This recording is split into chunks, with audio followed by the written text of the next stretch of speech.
Corinthians 5:17, yung mga tsukang Kristo, bayo nung lelangan. Yan ang dating bagay, alana nung magpusting ang kambagi ng bayo na lang.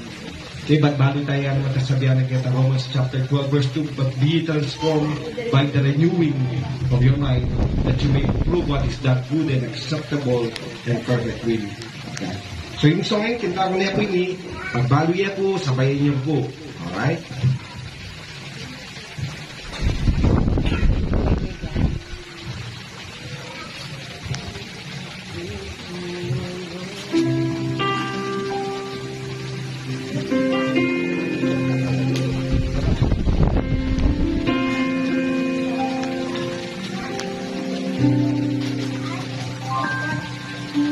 Nung una ang nakala ko,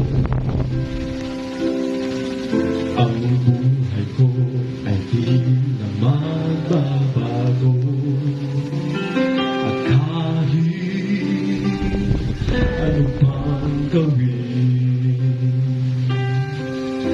ako'y bumabalik sa maling gawain. Marami na akong sinubukan, kung sino-sinong nilapitan ng halos ako ay sumuko na.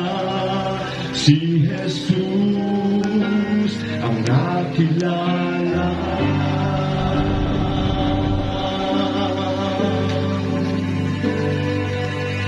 Ang aking buhay ay binago niya, magmula nang ako'y magpasya.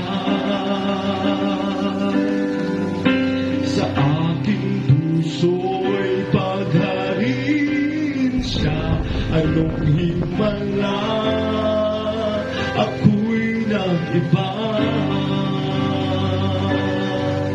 Kasalanan ko ay pinatawad, ginawang anak niya sa langit pupunta. O kay buti ng Diyos at ako'y pinago niya.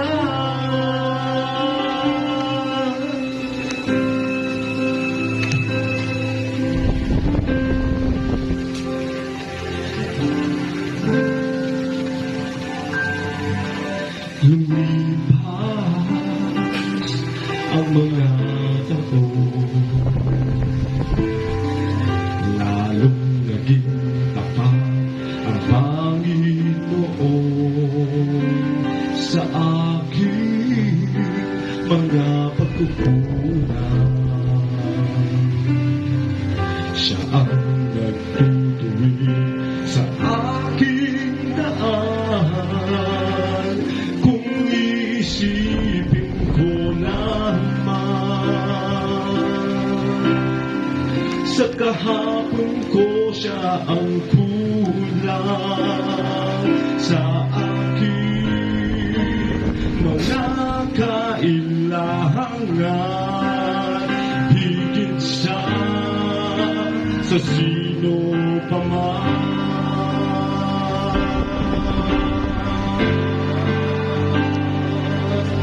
Ang aking buhay ay binago niya, magmula nang ako'y magpasya. Sa aking puso'y pagharin siya, anong himala ako'y nag-iba.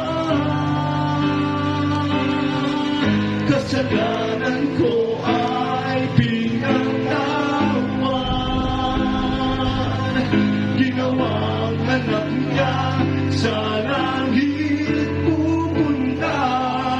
O kay buti ng Diyos at ako'y pinago niya.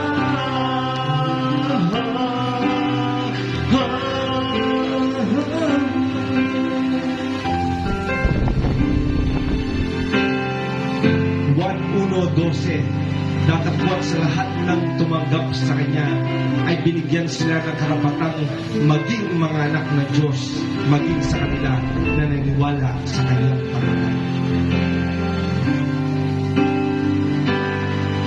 Kasalanan ko ay pinatawad. Ginawang anak niya sa langit pupunta. O kay buti ng Diyos at ako'y binago niya. Binago niya mag-ulan na ako'y magbasya. Sa aking puso'y pagharing siya, anong himala ako'y nagiba. Kasalanan ko ay pinatawad. Ginawang anak niya sa langit pupunta. O kay buti ng Diyos at ako'y binago niya. Kaya Diyos po, yung kapayan.